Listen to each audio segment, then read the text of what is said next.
And you remember, do you remember what it was like living in Cleveland?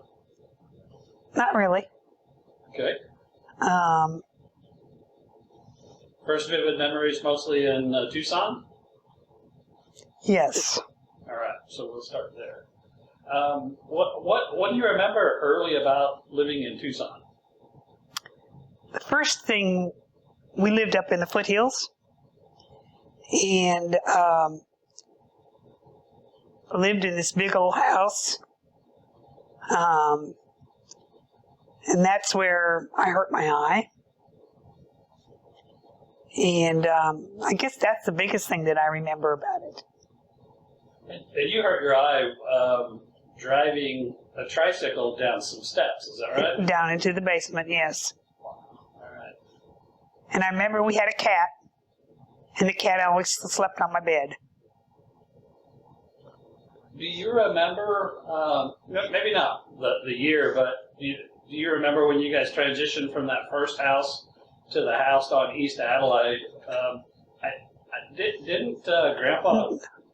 There was another house in between that, on Mabel. I just remember him telling me the story that he traded for that house, and when the house on East Adelaide, when they moved in, it was a total wreck. It was filled with trash and just a junky place. Yes, it was. So, yeah, because I can remember the side gate that went through the wall. People used to just throw all the trash out there. Never took it to the dumpster or nothing. So that was filled with trash. So you went to Sal Point, right? Yeah, high school. Was that where you went to elementary school? High school, no, just high school. That was high school. I went to, I don't know, I remember the name of the elementary school. It was a Catholic, I went to Catholic school all my life. And so can you tell me what famous person you might have gone to high school with? Yes, she's a singer. Can't remember her name now. It's Linda. Linda Ronstadt. Yeah, there we go. Can you tell me what your recollection is of the first time you laid eyes on Dad? I thought it was pretty cute. Went to, we had this place called Johnny's, and it was the sort of drive-in thing, and people go there, girls and guys go there, pick people up. And you drive around, finally find a place to park, and that's what we did. So how long did you have a relationship with him before you felt like he was probably somebody you were going to marry? I don't know, probably quite a while. I just, that wasn't in my mind. So how can you remember roughly how long you guys dated?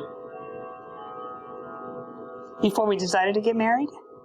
No. What, would you characterize it as 3 months, 6 months, 2 years? Probably between six months and a year. That's what I remember. How was it meeting? I think Patty came down for the wedding, right? Yes. How was it meeting Patty, a twin sister? I liked her. I thought she was pretty nice. So when Mark was born, first child, obviously, not the best, but the first child. I understand. How was it being a mom? Very busy. I guess I never even thought too much about it. Just something I did. When I was born, not quite a year later, now you have 2 small children. You got a husband who's working all day, and you're at home. What was it like in the early 60s taking care of 2 small kids? Pain in the butt, because he was never home. It was pretty hard. And especially being both in Tucson and then in Abilene when I was born, still trying to figure out where family and friends and church members are. How did you, I think my godmother's name is Gladys. How did you guys meet her? Church? No, that's not true. She lived right down the street from us. But then she also went to the same church that we did. And Dad just said that she's 97. Still living, right? Yes. Yeah.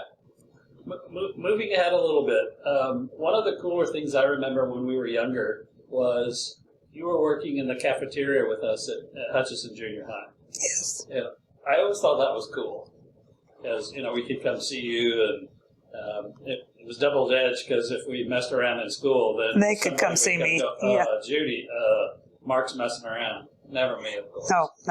What was that like for you working in a school where your kids are? I liked it.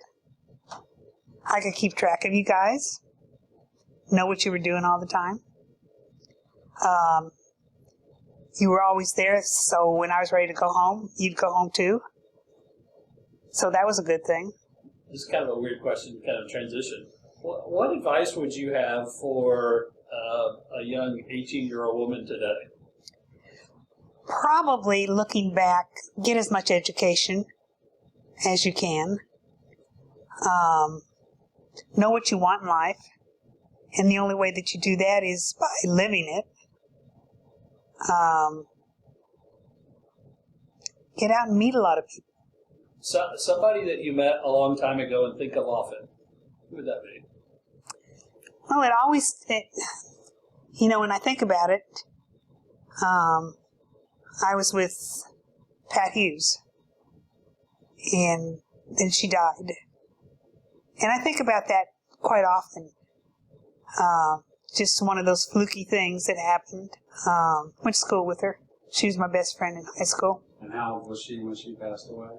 I don't know, maybe 20. Can you remember a funny story about Vera? I was never really close to my mom. Always my dad.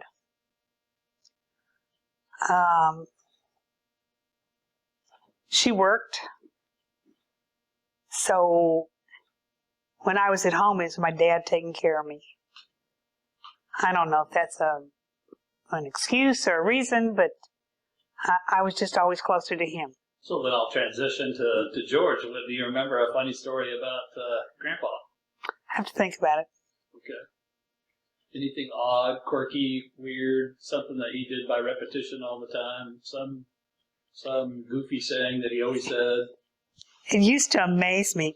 He used to smoke cigarettes. And he could hold half a cigarette in his mouth. And the ash on that would be that long. And he would talk, and it would never fall. Never. And it used to amaze me. I presume you got to play Pinochle as his partner. Was he a good Pinochle partner? Yeah. Well, I started that. My parents used to play with another couple, like once a week or maybe twice a month. I don't know. And I used to always sit on his lap. I bet you they just loved that because I was sitting on his lap all the time. And that's how I learned to play. During that time, right, when you were, small, sitting on his lap, were you at Adelaide Drive then? No. I think we were on Maple Street. Okay. Did they not have, did your parents have people over at the Adelaide Drive? Not that I remember. But, I was young then, so I don't really remember. Were there kids in the neighborhood that you played with? What did y'all do when y'all went out and played? Things were so much freer there. And then I had a bike. And I would take off on my bike. And I'd be gone like all day. Parents never knew where I was. Never worried about me. I know that. But I knew I had to be home in time for supper. But they never yelled at me for being gone all day. It's just totally different. Tell me about the first time you drove a car. Well, my dad taught me how to drive, which was horrendous. He was very, very picky. We had a carport in the back of our house. And enough room for 2 cars to be in there, but normally there was just the one.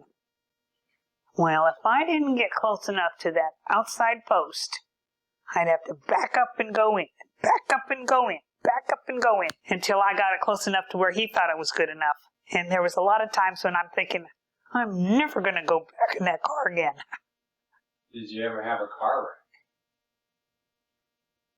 I don't think so. That's the way I remember it. wreck? Odd question.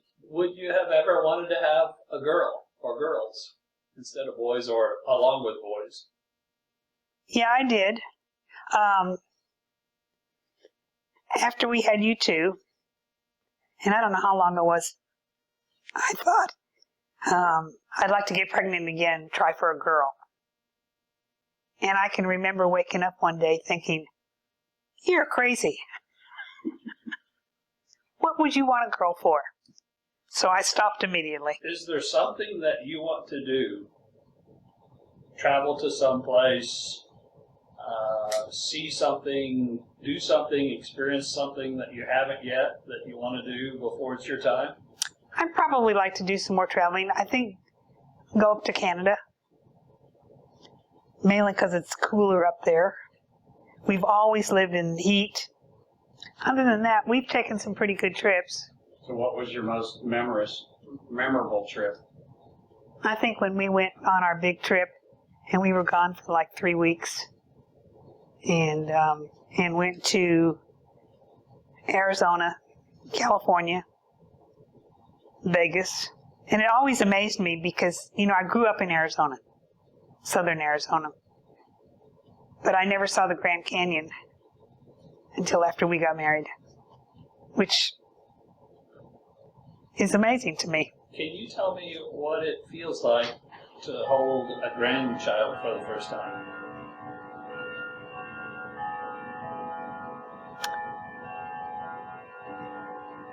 Amazing. Totally different than your own child.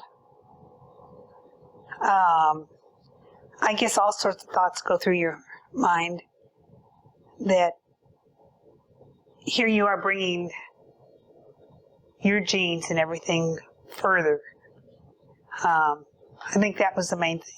But I want to tell you something. When we moved in here, and you guys were still little,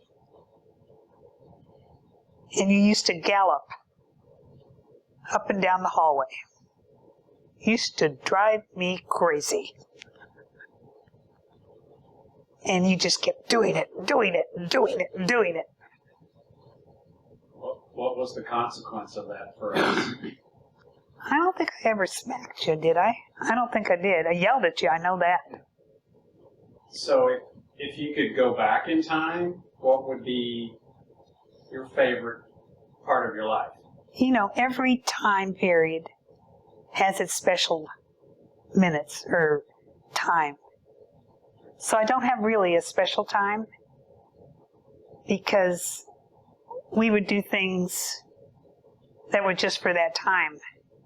And, whether it was with you guys, and then when you guys got married, and then with our grandkids, every time was special. Just to tell everybody that you've got to really treasure every minute that you have with your family. And some of them are good and some of them are bad. But just treasure every one of them. Because once they're gone, you can never bring them back again. So that was painless, right? Yep.